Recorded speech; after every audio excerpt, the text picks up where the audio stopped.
Commander Vriltesh of the Galactic Hegemony stood on the observation deck of the inevitable conquest, staring at the small blue-green planet on the view screen. Earth, home to a primitive species that had only recently stumbled onto interstellar travel. The Hegemony's intelligence classified them as a B1 threat, marginally dangerous, worth monitoring, but ultimately insignificant. "Preparations for first contact are complete, Commander," reported Lieutenant Calix, her exoskeleton clicking as she approached. "The humans appear to have detected our fleet's approach." Vriltesh's 4 eyes blinked in sequence, a gesture of dismissal. "Their detection capabilities are rudimentary at best. Deploy the assessment teams. Standard protocol." The Hegemony had conquered 17 galactic sectors using the same methodical approach. First contact, resource assessment, then subjugation, or, if the species proved useful, assimilation. Humans would be no different. "Commander," Calix's voice carried an unusual tremor. "Initial scans show anomalous readings. Elaborate. Their technology is inconsistent. Their space vessels utilize primitive chemical propulsion, yet we've detected quantum communications. Their weapons are mostly kinetic, but there are energy signatures that our systems cannot identify." Vriltesh felt a ripple of unease across his neural membrane. "A purchased technology, perhaps? Have they made contact with the Trilaxians or Omega Consortium?" "Negative.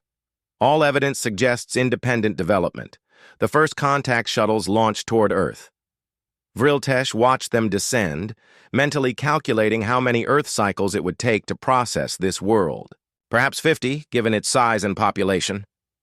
"Receiving transmission from Assessment Team Alpha," announced the communications officer. The view screen flickered, showing team leader Dorvan. Behind him, Vriltesh could see humans, bipedal mostly, hairless creatures with curious expressions. "Commander, the humans have welcomed us peacefully. They seem eager for contact." Too eager, Vriltesh thought. Experience had taught him that species who embraced first contact without fear usually had hidden strengths. But the Hegemony's scans showed only primitive defenses. What could they possibly hide? "Proceed with caution, team leader. Remember protocol." "Yes, Commander. They've invited us to their planetary governance center, a place called United Nations. We're proceeding with diplomatic—" The transmission abruptly cut off. "Restore contact," Vriltesh ordered. Calix's manipulators flew over the control panel. "Unable to reestablish, all teams reporting signal interference. Deploy secondary teams. Full combat protocol." Within moments, the secondary shuttles launched. Vriltesh paced the deck, his unease growing. The humans were B1 classification. They shouldn't have the capability to block Hegemony communications. "Commander!" The sensor officer's voice was sharp with alarm. "Energy surge detected from the planet's surface." The view screen showed a brilliant blue light erupting from Earth's northern hemisphere. Seconds later, 3 Hegemony vessels at the fleet's edge. "Simply vanished. Impossible," whispered Vriltesh.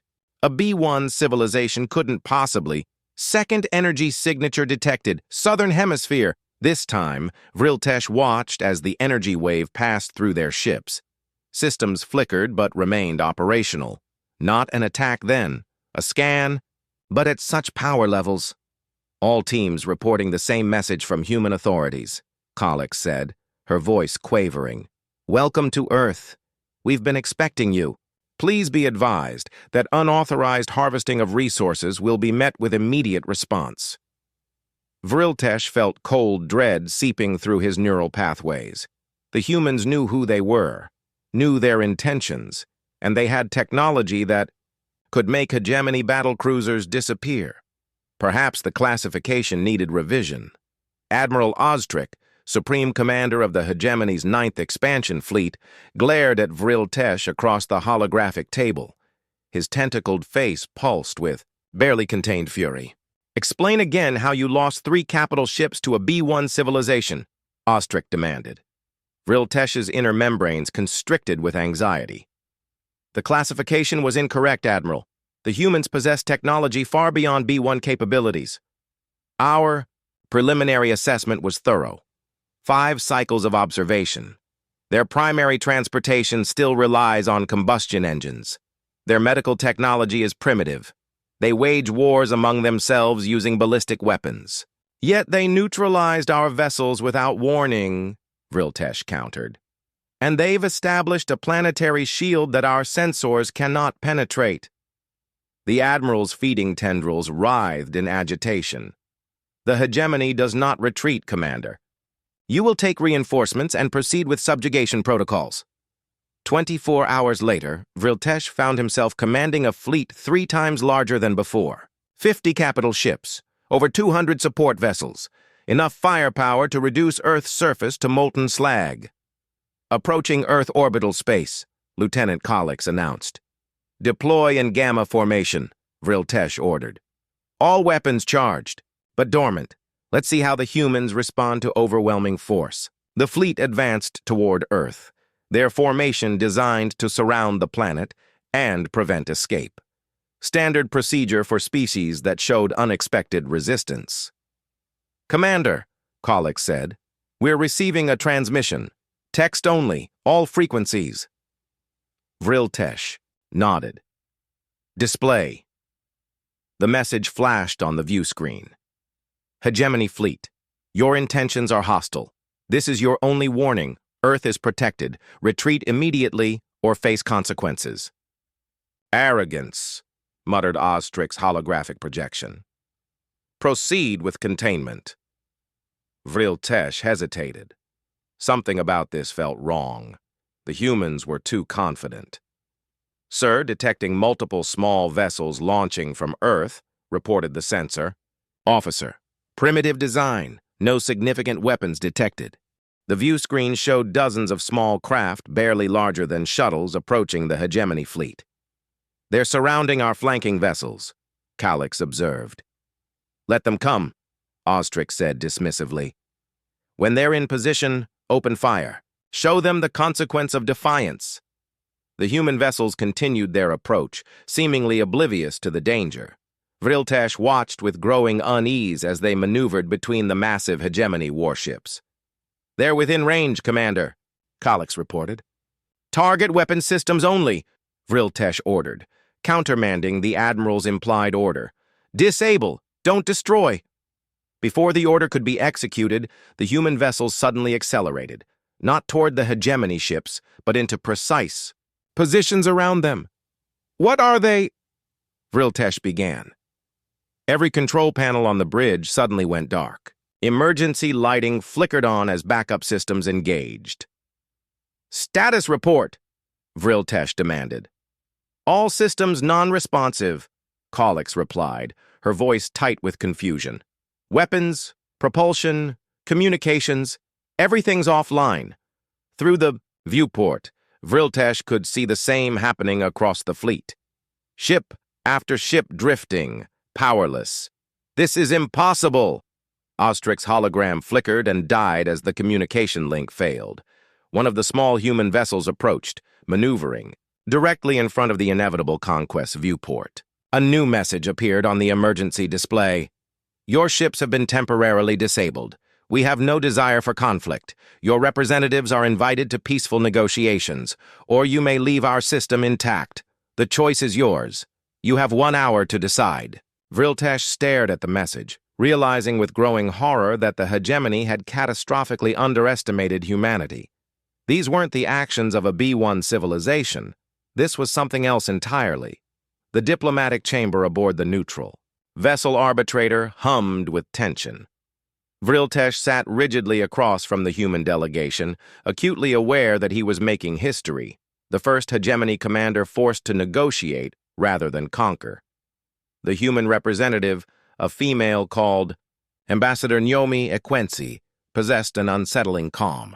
Beside her sat a male human introduced as Dr. Katsumoto, who seemed to be analyzing Vriltesh's every movement with clinical interest. Let me understand correctly, Vriltesh said carefully. You disabled our entire fleet, yet you claim you want peace? Ambassador HFY smiled. We prefer cooperation to conflict, Commander. The universe is vast enough for both our civilizations. But how? The question escaped before Vriltesh could maintain his composure. Your civilization was assessed as B1, primitive transportation, internal conflicts, limited space presence. Dr. Katsumoto leaned forward. Your assessment protocols are flawed. They measure technological advancement through visible infrastructure and military capacity. You failed to consider that advanced technology need not be conspicuous. Vriltesh's neural membranes pulsed with confusion. Explain. Humanity pursued a different path, Ambassador HFY continued. After we detected your observation probe 7 years ago, we adapted our strategy. 7 years? Vriltesh's inner eyelids fluttered in shock. Our stealth technology is undetectable. To most species, perhaps, Dr. Katsumoto acknowledged. We simply think differently. The humans shared a glance that made Vriltesh profoundly uncomfortable. Let me show you something, the ambassador said, activating a holographic display between them. The image showed Earth, but different. Beneath, the visible cities and infrastructure, vast networks of energy signatures pulsed. Underground facilities, orbital platforms disguised as debris, and oceanic installations all interconnected in a planetary defense system of staggering complexity. While your observers watched our surface activities, this is what we were building, Dr. Katsumoto explained. Not because we're warlike, but because we understand predatory behaviors all too well. We have them in our own history. Vriltesh struggled to comprehend the implications. This technology, it's beyond even hegemony capabilities in some areas. Different priorities lead to different innovations, Ambassador HFY said simply. You focused on expansion. We focused on protection. A notification chimed, and Vriltesh received word. That power was being restored to the hegemony fleet, a gesture of good faith. The hegemony has conquered 17 sectors, Vriltesh said, falling back on familiar certainty. We cannot simply ignore a potential threat. We don't ask to be ignored, Ambassador HFY replied. We propose an alliance. Alliance? The P concept was so foreign that Vriltesh's translator struggled to process it. Mutual defense, technology exchange, cultural interaction, Dr. Katsumoto enumerated. Your experience in space, our innovative thinking. Together, we could accomplish more than either civilization could alone. Vriltesh's mind raced. The Hegemony Council would never approve such an arrangement. Their doctrine was absolute. Assimilate, or subjugate. But the evidence before him was undeniable. Humanity could not be conquered by conventional means. And if we refuse this alliance? He asked cautiously. Ambassador HFY's expression remained pleasant, but her eyes hardened. Then you leave our solar system and never return, and we'll ensure you comply. That sounds like a threat, Ambassador. Merely a statement of fact, Commander. What you've witnessed is only our defensive capability. We prefer not to demonstrate our offensive systems. The implication hung in the air between them. Vriltesh suddenly understood why the ancient texts of the hegemony contained warnings about certain types of species, those who appeared harmless until threatened, who hid their true strength until necessary. I will convey your proposal to the council, Vriltesh finally said. As the meeting concluded, Dr. Katsumoto approached Vriltesh privately. One thing you should understand, Commander. What you encountered today wasn't our true strength. It was merely our first line of defense. For your council's consideration. Vriltesh felt a chill radiate through his neural pathways. The B1 classification had been catastrophically wrong. But what was the right one? The Grand Council chamber of the hegemony vibrated with outrage. 12 supreme counselors, representing the dominant species of the conquered sectors, surrounded Vriltesh as he completed his report. Admiral Ostrich stood nearby, his tentacles curled in disgust. "Preposterous!" bellowed Counselor Dravzul, his crystalline exoskeleton flashing with anger. "A B1 civilization cannot possess such technology. Your incompetence has cost us valuable ships and respect." "The classification was incorrect," Vriltesh insisted, displaying the sensor readings from Earth. "These energy signatures indicate technology at least equivalent to our own, possibly exceeding it in certain domains." Grand Archon Mevloth, the most ancient of the counselors, leaned forward on withered limbs. "In 17,000 cycles, no species has forced the hegemony to retreat. Yet you propose we accept this alliance? Such weakness would encourage rebellion across our territories." Vriltesh felt his career, possibly his life, balanced on the edge of oblivion. Yet the stakes were too high for politics. "I propose we reassess. The humans disabled 50 capital ships simultaneously without destroying them, a precision we cannot match. They detected our stealth probes, which even the Arcturus Collective failed to do before their subjugation." Admiral Ostrich interrupted. "One primitive planet cannot stand against the full might of the hegemony. I request permission to lead our combined fleets to Earth and end this embarrassment." Many counselors chittered in agreement, but Vriltesh noticed the Grand Archon's silence. "There is another concern," Vriltesh continued. "Before our departure, human representatives mentioned something called the Diaspora Protocol. Our intelligence analysts have since detected increased activity from their outposts in neighboring systems." He activated another hologram showing human activity beyond Earth. "They've established self-sustaining colonies on Mars and Europa. There are mining operations in their asteroid belt, and we've identified at least 7 generation ships that left their system over the past century. Destination unknown." This revelation brought shocked silence to the chamber. "They're already expanding?" Counselor Trazvex asked incredulously. "Differently than we do," Vriltesh clarified. "Small, sustainable outposts.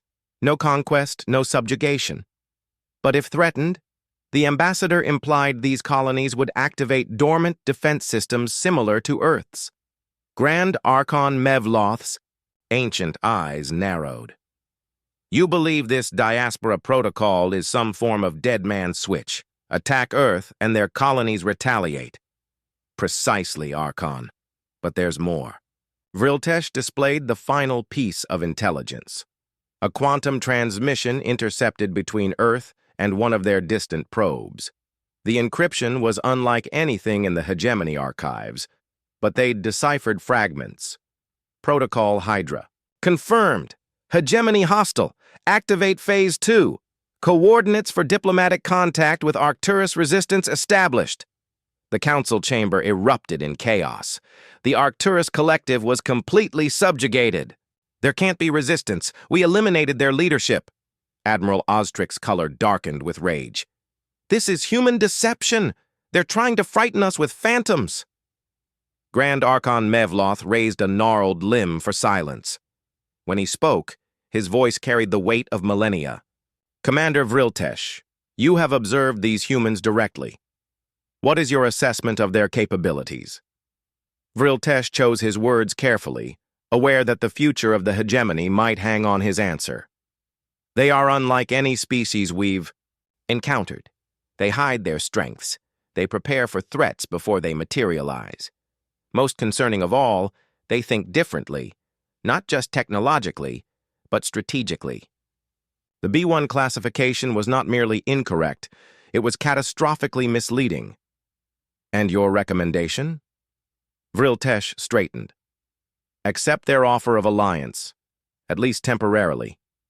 Use the opportunity to learn more about their true capabilities, and reconsider our expansion protocols."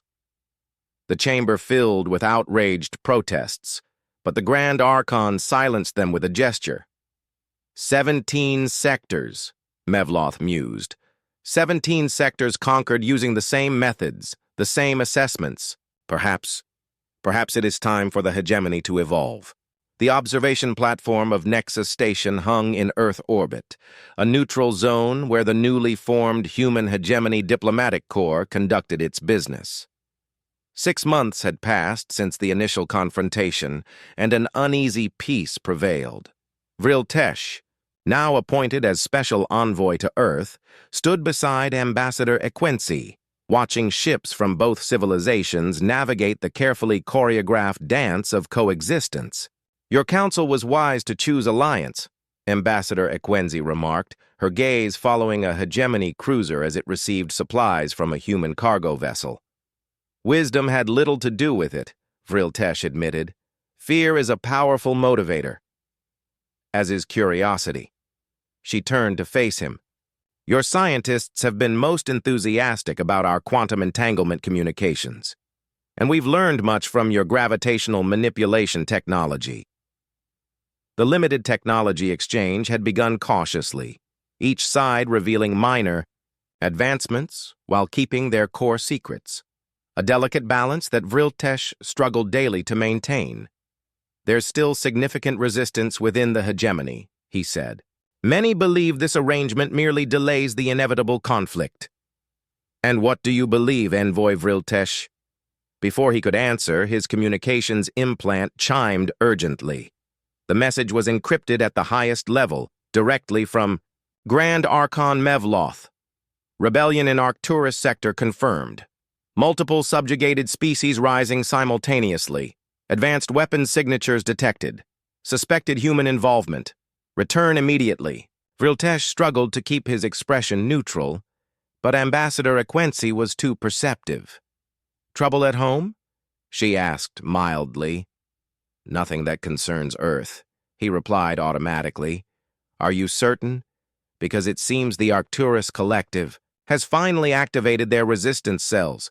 Your empire is about to discover that humans weren't the only ones hiding their true strength." Vriltesh's 4 eyes blinked rapidly in shock. "You know?" "Of course we know." Her smile held no warmth. "Now, did you think Earth was an isolated anomaly? That we wouldn't recognize kindred spirits among the stars?" The realization hit Vriltesh like a gravity wave. The Diaspora Protocol. It wasn't about human colonies. "Oh, those are quite real," Ambassador Equency assured him. "But diaspora has many meanings. Sometimes it refers to scattered populations maintaining their identity despite oppression. We found many such populations in our quiet explorations." "You've been arming the subjugated species!" The accusation fell from Vriltesh's mouth before he could contain it. "Not arming. Teaching. Sharing. The same offer we made to the hegemony." She gestured toward Earth, beautiful and serene below them. "Humanity learned long ago that true strength isn't measured in weapons or conquests. It's found in connection, in mutual support, in the ability to recognize that different doesn't mean inferior." Another urgent message flashed in Vriltesh's implant. The rebellion was spreading to a second sector, then a third. Systems that had been stable for centuries now erupted in coordinated resistance. "The hegemony will consider this an act of war," he said quietly. "No," Ambassador Equency corrected. "The hegemony will recognize it as the natural consequence of empire. You classified civilizations based on visible threat. B1, minimal danger. B2, moderate, and so on. But you never considered that strength comes in many forms." She handed him a data crystal. "This contains our proposal for a new interstellar compact. Not an empire, but a federation of equals. The choice before the hegemony is simple: evolve or collapse." As Vriltesh took the crystal, he finally understood the true miscalculation the hegemony had made. They had evaluated humanity's weapons, their ships, their infrastructure, and classified them as B1. But they had failed to recognize humanity's most dangerous quality, their ability to inspire others, to forge connections, to recognize patterns of oppression and dismantle them. That hadn't shown up on any scan.